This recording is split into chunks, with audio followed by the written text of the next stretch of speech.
for over 50 years. More recently, the Xerox Corporation in Europe is using the trucks which take new machines in one direction to bring back old copy machines in the opposite direction to huge warehouses in the Netherlands, Venray. I visited their facility. The machines are stripped down. Some of the machines are reused with replacement of a few key parts. Sometimes they can't use the whole machine, but they can use the parts.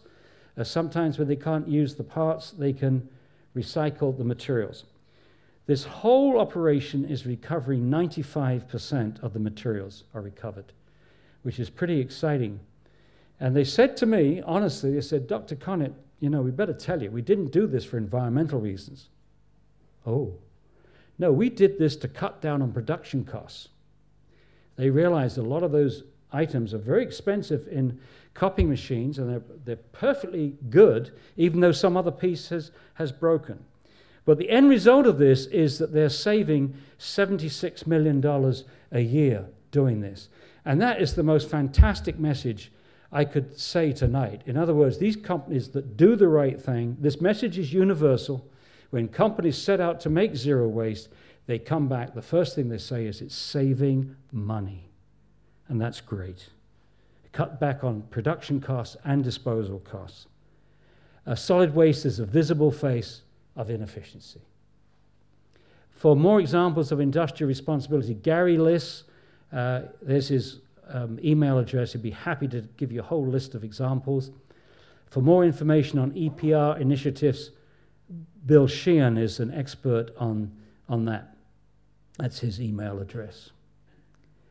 And lastly, an interim landfill for biologically stabilized dirty organic fraction. And the interim landfill, it needs to be owned by the local community, not by a private company. We need, I've mentioned this already.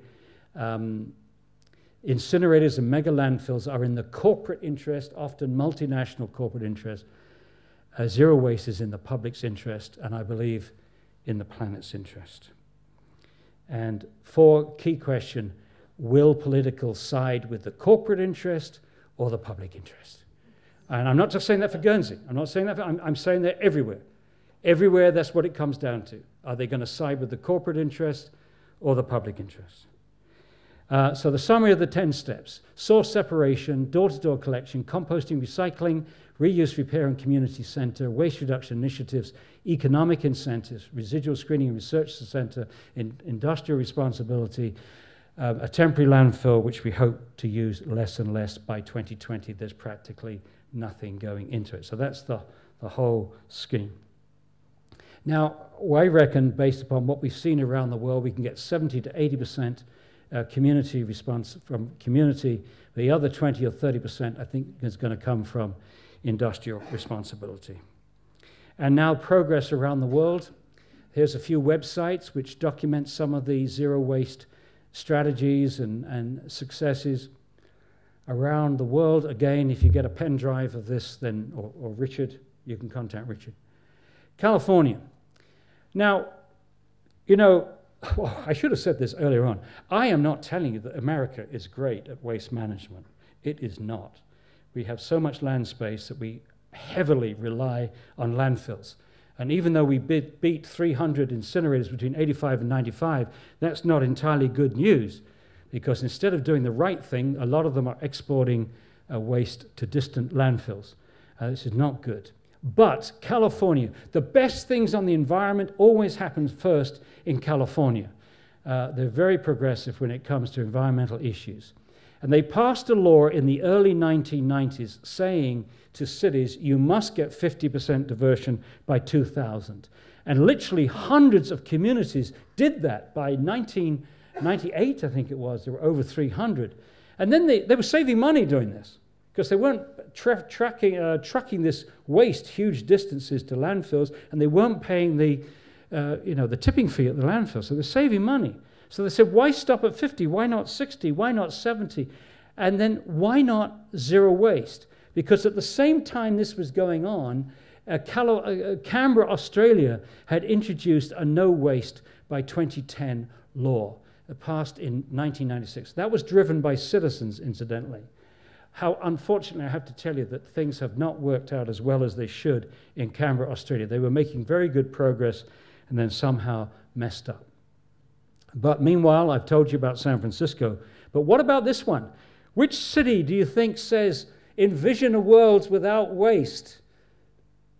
Optimize cities, collective. Which city do you think is saying that? The answer is Los Angeles, with a population of 4 million, is introducing a zero waste strategy. If Los Angeles can do it, anybody can do it. Any city in the world. That's 4 million people. New Zealand, over 70% of the communities have declared a zero waste strategy.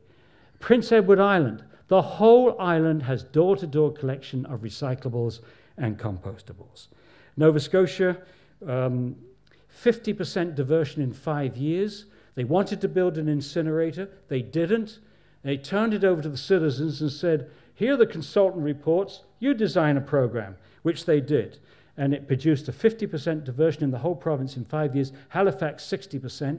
Created 1,000 jobs collecting and treating the discarded materials, and another 2,000 jobs in the industries handling the collected materials. 3,000 jobs in total. And nearly all the separated materials are reused in Nova Scotia's own industries. I know this makes you a little jealous because you don't have the industrial base that they have in Nova Scotia. Italy, over 2,000 communities in Italy. I've said that already. Over 200, over 70%. There's some more examples. Novara, a city near Turin, population 100,000, 70% diversion in 18 months. Salerno, this is in the south now, this is near Naples, went from 18% to 72% in 1 year. In the Treviso region, just near Venice, 22 communities averaging 76% diversion. 4 of them are over 80%. Villafranca d'Asti, I've already mentioned, is over 85%. And Ersabil in Basque Country, already mentioned that, 86%. Okay. Oh, that's all the good stuff. Now the bad stuff. I hope that I've won you already. How many people don't want to have the incinerator? Let the record show that most hands have just been raised. Thank you very much. Okay. So I hope I've won you on a positive message. And I hope it's not necessary to win you on a negative message. But anyway, I will do this as quickly as I can do it because I can't stomach talking about incineration for too long. Incineration does not challenge the overconsumption of finite resources. Every time we burn something, we have to return to the beginning of the extraction, manufacture, and consumption system. Incineration wastes the opportunity to really fight global warming. In short, incineration sabotages genuine moves towards sustainability. Even when people around you may be doing the right things, you won't be able to do it because you have to feed the incinerator. Other arguments, it's a waste of energy, it's a poor economic investment, very few jobs, waste valuable time. I've already been through these, but I'm going to go through the details in a minute, so we can just jump over that. Okay. About 4 times more energy is saved by reusing, recycling, and composting the various components in the discard stream. That's an analysis from Jeffrey Morris, who's one of the best at doing this, an econometrist. I'm sure if at a moderate fee, he would do an analysis for you on energy, on global warming, and the economics, comparing the zero waste approach with all these, with the incineration approach. To give you some idea, these are common materials in the waste stream, and the green column is how much energy you get if you recycle a ton of that material, and the yellow column is how much you get if you burn it, and the ratio is how much more you get from recycling. Look at PET plastic, which is the plastic of water bottles. 26 times more energy is saved by recycling those PET bottles than burning them. It's an environmental crime to burn these plastics and paper. It's a poor investment. Most of the money spent on incinerator goes into complicated machinery and leaves the community and even the country. I don't think there's one single incinerator builder left in the UK. So it's all the French and Swiss and Danish and other companies coming in. Over half the money you spend on a modern incinerator goes into air pollution control equipment. And right there, you know that the alternatives are going to be